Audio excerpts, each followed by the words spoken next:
السلام علیکم۔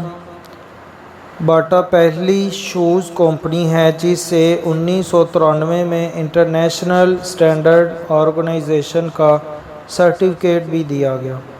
Thomas George Bata کی یہ پالیسی تھی کہ دنیا میں جہاں بھی باٹا فیکٹری لگائی جائے اس کے نزدیک ایک مثالی قصبہ بھی قائم کیا جائے جہاں رہنے والے لوگوں کو تمام بنیادی سہولیات فراہم کی جائیں۔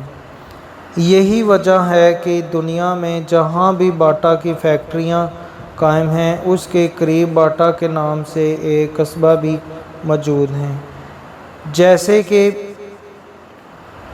بھارت میں باٹا نگر، پاکستان میں باٹا پور، ہالینڈ میں باٹا ڈراپ اور فرانس میں باٹا ولا، اور ایسے ہی مزید کئی شہر باٹا کے نام سے قائم ہیں۔ ایک محتاط اندازے کے مطابق آج باٹا روزانہ تقریباً 10 لاکھ کسٹمرز کو ڈیل کرتا ہے، خاص طور پر انڈیا، پاکستان، یورپ، آسٹریلیا اور تقریباً پورے ایشیا میں اپنی دھاک بٹھائے ہوئے ہے۔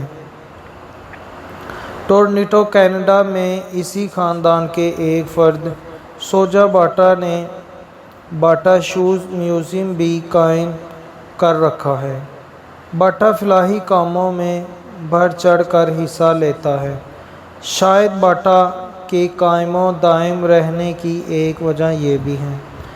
اگر آپ اسی طرح بڑی کمپنیوں اور بڑے لوگوں کی کامیابیوں کی داستان مطالعہ کرنا چاہتے ہیں تو کمنٹس میں اپنی دلچسپی کا اظہار کریں اور اس ویڈیو کو لائک اور شیئر ضرور کیجیے گا۔